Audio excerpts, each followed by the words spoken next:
9번째, 유럽, 프랑스, 벨기에, 그리스, 포르투갈 등 긴축재정 반대 총파업. 이게 뭔지 사실 무슨 소린가 하는 분들이 더 많겠죠? 저도 마찬가지고요. 그래서 짧게 사전 이게 어떤 얘기인지 좀 알고 우리가 얘기를 나눠야 보는 분들도 이해가 되실 것 같아서, 프랑스는 지금 심각한 재정 적자를 해결하기 위해서 정부의 내년도 긴축 예산안에 반발하여 2025년 9월과 10월 대규모 총파업과 시위가 격렬하게 벌어졌습니다. 이로 인해서 교통 마비되고 상점 폐쇄 등으로 큰 혼란이 있었으며, 프랑스와 바이르 전 총리가 의회 불신임으로 물러나는 등 정치적 위기를 겪었습니다. 왜 저는 몰랐을까요? 그 벨기에는 연금 개혁을 포함한 정부의 긴축재정 정책에 반대하여 2025년 10월과 11월에 총파업을 진행했습니다. 이 파업으로 인해 브뤼셀과 샤를루아 공항의 항공편 대부분이 취소되고 지하철, 버스 등 대중교통 운행이 중단되는 등 큰 차질이 빚어졌습니다. 그리고 그리스에서는 과거 유럽 재정 위기 당시부터 긴축 정책에 대한 노동계의 반발이 꾸준히 있어 왔으며, 최근에도 공공부문 예산 삭감, 임금 동결 등에 반대하는 파업이 산업 부분별로 진행 중입니다. 그리고 포르투갈은 2025년 12월 보건, 교육, 교통, 산업 등 광범위한 분야에서 12년 만에 양대 노동조합이 연합하여 총파업을 예고하는 등 정부의 재정 긴축 및 노동 정책에 대한 노동자들의 반발이 나타나고 있습니다. 유럽 전체적으로 다 이렇게 재정 긴축을 하고 있네요. 네. 이 이유는 뭔가요? 우리가 여기에서도 언젠가 얘기했듯이 종이의 집이라는 그 스페인 드라마 얘기를 했잖아요. 이제 그 무제한 양적 완화를 비판하는 건데, 자본주의의 태생적 한계죠. 그 이제 자본주의가 시장 경제인데 결국은 시장 문제로 자본주의는 망할 수밖에 없는 거고, 그 문제를 해결하기 위해서 얘네들이 이제 그 공황을 뭐 피하기 위해서 이제 무제한 양적 완화, 돈을 찍어내고 푸는 거죠. 이번에 이제 코비드-19, 그러니까 유럽은 굳이나 19년이라고. 근데 아시다시피 코비드가 유행한 건 20년부터거든요. 그럼에도 불구하고 19년이라고 이름을 굳이 붙여요. 그래서 뭐 그게 이제 뭐 중국 우한에서 실제 시작했는지 어쩌는지도 아무도 몰라. 근데 요는 그 코로나라는 그 바이러스라는 그 두려움으로 그 공황이 일어났고, 그걸 기회로 야 공황이잖아, 일단 살아야지, 무제한 양적 완화가 용인이 되는 분위기가 되는 거예요. 인플레이션이 천정부지로 일어나고, 밀턴 프리드먼이라고 하는 그 유명한 이제 거시경제학자는 인플레이션은 입법부의 승인 없이 그 정부가 부과할 수 있는 세금이다, 이런 말을 남겼어요. 결국은 인플레이션 텍스라는 말이 있다고 그 제가 그 강조합니다만, 결국 그렇게 해서 무제한 양적 완화하면 그 인플레가 일어나죠. 그래서 우리가 늘 얘기하는 월급 빼고 다 올랐다가 되는 거예요. 그러고 나니 이제 천정부지로 이제 솟은 물가를 이제 잡아야 되는 거거든. 네.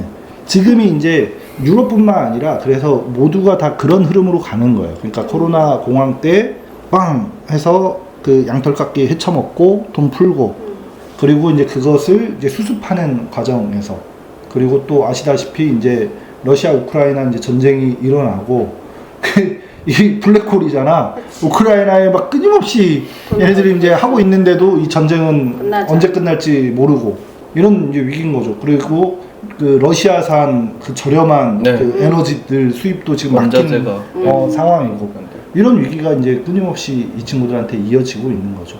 그것을 그 일부 이제 제국주의자들은 또 다른 전쟁으로, 그래서 뭐 3차 세계대전을 일으키려고 하는, 이제 대표적인 게 이제 그 미국의 트럼프가 그 어디지? 베네수엘라.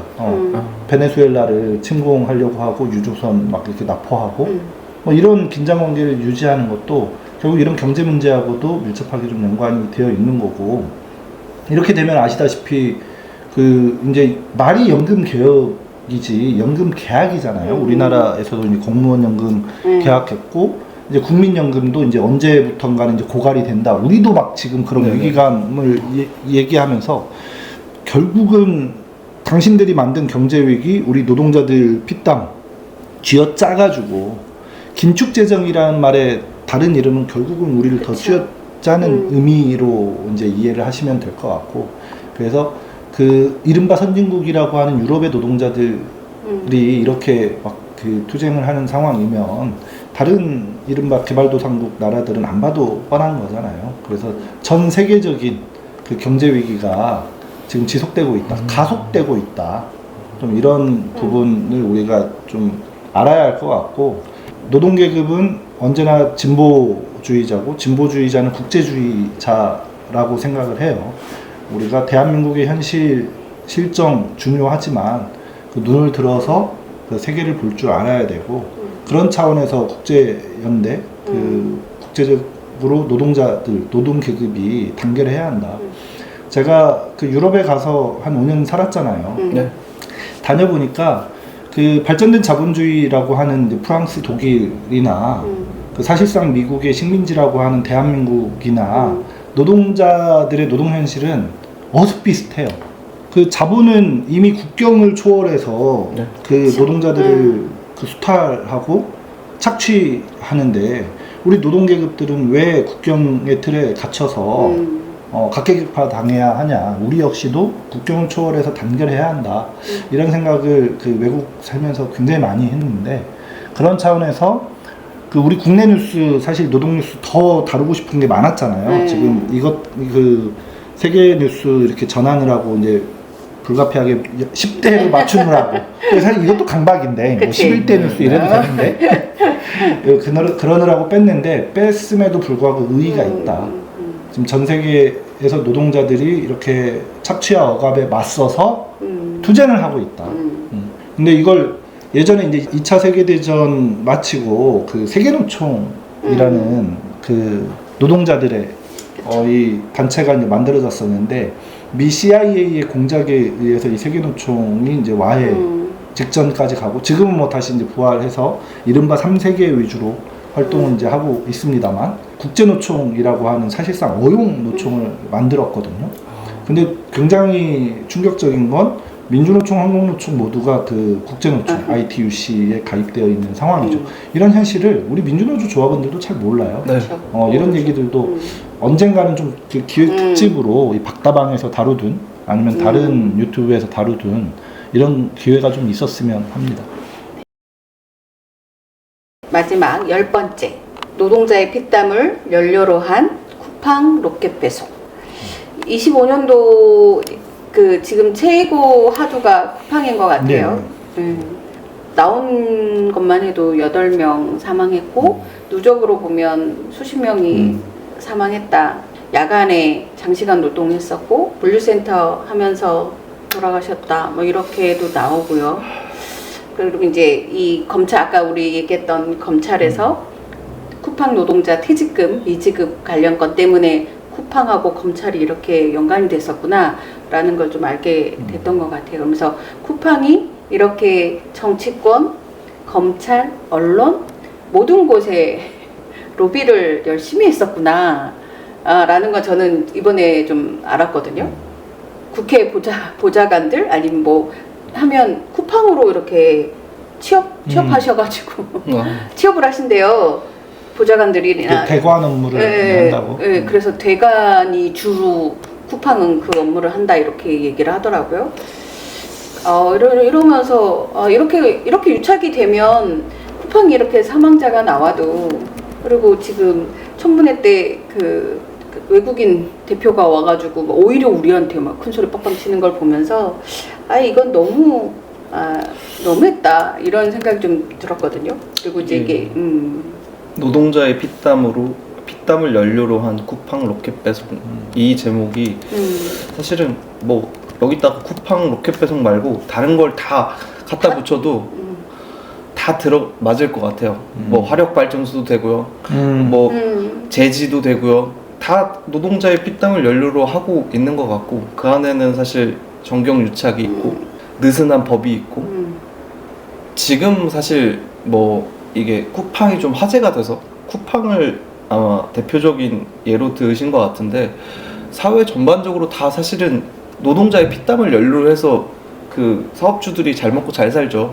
그리고 잘못해도 처벌 안 받고 또 그 검머외 검은 머리 외국인들 사실 한국인의 외형을 가졌지만 사실 미국인이거나 또 다른 나라의 뭐 시민권이나 뭐 영주권이나 이런 것들을 갖고 사실 한국에서 어떤 제재도 안 받으면서 사업하면서 그 이익은 다시 외국으로 다 가져가는 그런 문제들도 이미 오래전부터 사실 한국 사회에 만연해 있었는데 이 쿠팡을 통해서 사실 되게 적나라하게 드러난 거죠. 이런 문제를 사실 해결하기 위해서는 뭐 쿠팡 안 쓰면 되냐? 또 다른 이름의 쿠팡이 생겨나겠죠. 그쵸. 이제 사실은 법 제도를 고치거나 뭔가 이 노동조합이나 노동자 민주주의 이런 거에 대한 견제 역할을 제대로 해야 사실은 이런 문제가 제발 안 하지 않을까. 저는 사실 뭐 실질적인 뭐 대책은 잘 모르겠고 그냥 그런 생각이 듭니다. 이 주제들을 쭉 훑어 내려가다 보니까 사실은 뭐 이게 되게 연결돼 있는 문제들 같고 우리가 다뤘던 문제들이 다 사실은 연결된 문제 같고요. 뭐 쿠팡뿐만 아니라 사회 전반의 시스템이나 법 제도 자체가 노동자한테 너무나 불리하고 가혹하죠. 사업자나 가진 자, 기득권 또는 권력 있는 사람들한테 맞춰서 되게 편하게 짜여져 있는 것 같아서 한편으로는 좀 무력감을 느끼기도 해요. 뭘 할 수 있을까? 아무리 싸워도 사실은 법도 제도도 우리 편이 아닌데 예를 들면 민주노총이라는 단체 조직이 있기 때문에 그나마 사실은 대응도 하고 뭐 이런 목소리도 낼 수 있지 개인적으로 사실 이거에 대처하거나 대응한다는 건 사실상 불가능한 것 같고요. 또 이런 일들이 시대적으로 아마 더 많아질 텐데 외국 자본의 투입이라든지 아니면 그 검은머리 외국인들 또는 뭐 대기업도 있고요. 사실 뭐 한국 사람이라고 해서 우리 편은 아니잖아요. 이재용은 사실 우리 편인가요? 아니요. 노동자 피땀을 이용해서 사실은 그 주머니 채우는 건 다 마찬가지고 그런 거에 대한 사실 예방 또는 처벌 이런 것들이 향후에 우리 노동조합에서 해야 될 일 아닌가? 네. 뭐 그런 생각을 쭉 얘기를 하다 보니 그런 생각이 들었습니다. 저는. 저는 쿠팡 얘기를 하면서 이제 지난해죠. 벌써 이제 12월 30일 그 국회에서 쿠팡 청문회를 했잖아요. 네. 그 피해 유족들이 나오셨어요. 그 이제 그 장덕준 씨 어머니, 어머니 이제 박미숙 씨 나오셨고 말씀하신 거는 이제 오승용 씨 누나 오혜리 씨 나오셔서 부친상 이후에 얼마나 힘들어요. 그 상 치러본 사람은 알죠. 쉬지도 못하고 하루만 좀 더 쉬게 해달라고 했는데도 그게 안 되는 거고 쿠팡은 우리 직원 아닌데 왜 그러냐 이런 입장이었겠죠. 지난 불과 11월 10날 저희 동생은 아빠가 돌아가시기 전 5일 동안 연속적으로 일을 하고 그 다음에 아빠가 갑작스러운 사망으로 인해서 3일 동안 상주를 하고 발인 날이 쉬는 날이었던 거예요. 그래서 동생은 이미 뭔가 마음이 지친 상태에도 불구하고 그 업체 팀장님에게 간곡하게 하루만 더 쉬겠습니다 라고 부탁을 해서 딱 토요일 그 하루만 쉬었고 일요일날 일터로 나가서 그 다음날 월요일이죠. 그날 새벽 3시 10분에 사고로 죽었습니다. 그런데 장례식장에는 쿠팡 업체 직원 한 명조차 오지 않았고 지금까지도 저희에게 연락조차 없고 묵인하고 있습니다. 묻겠습니다. 사과가 그렇게 힘드십니까? 그러면서 장례식장에 쿠팡 관계자 한 놈 나타나지도 않고. 그러니까 이제 이거 자본가들이 상투적으로 하는 수법이거든요. 네. 지인 그 아버님이 굉장히 좀 억울하게 이렇게 좀 돌아가셨고 그 이제 지인이 저한테 울먹울먹하면서 그 얘기를 하더라고요. 다른 거 그 뭐 임명 제천이고 그 막을 수 없다지만 적어도 내가 기르던 개새끼가 하루 저녁 안 들어오고 혹은 길 가다가 차에 치여서 죽어도 이게 나와 보는 게 사람 인지상정인데 당신들을 위해서 그렇게 밤낮 없이 일하는 사람이 이렇게 죽었는데 들여다보지들 않더라. 어느 한 놈 코빼기 안 비치더라. 그 얘기가 십수년이 지난 지금도 이렇게 콕 박혀 있거든요. 그 오혜리 씨, 그 누나의 절규로 그분은 하루아침에 아버님을 잃고 동생을 잃은 거예요. 콕 박혀가지고 어떻게 이걸 말로 이렇게 형용할 수가 없다. 그 청문회에서 이 유족의 증언이 이 쿠팡 사태의 본질을 이렇게 역설적으로 웅변적으로 난 대변하는 거다 이런 생각이 들고 솔직히 말하면 이제 뭐 탈팡이니 뭐니 그러니까 예전 말로 이렇게 뭐 불매운동이라고 하는 이걸 폄훼하는 건 아닌데 뭐 이제 그런 거죠. 막 그런 걸로 뭐 어떻게 바꿀 수 있겠어? 약간 좀 그런 거 좀 중요치 않게 봤었거든요. 이번에는 어떻게라도 동참하고 싶은 거예요. 그래가지고 이제 저희 이제 아내가 이제 주로 이제 쿠팡으로 이제 쇼핑하고 했는데 하지 말라고 그랬더니 그러기 전에 이제 안 할 생각이었다 이제 하고 잘했다고 하고 뭐 조금 불편한 거지 대단히 불편한 것도 아니고 네. 생활이 불가능한 것도 아니고 네, 쿠팡 네. 없이도 잘 살아왔고 맞아요. 좀 미리미리 준비하면 되는 거고 돈 냄새 많이 잘 맡는 애들이 차라리 쿠팡 말고 다른 놈이 로켓 배송했으면 좋겠어. 아무튼 어떻게라도 이놈들은 반드시 좀 심판 받아야 하지 않을까? 다 나쁜 놈이지만 뭐 이재용은 좋은 놈이겠어요. 많은 진짜 이게 감정적으로 이렇게 이렇게 용서가 되지 않는 진짜 나쁜 놈들. 그러니까 그분이 정말 그 청문회 때 욕을 했잖아요. 그게 저는 하더라고요.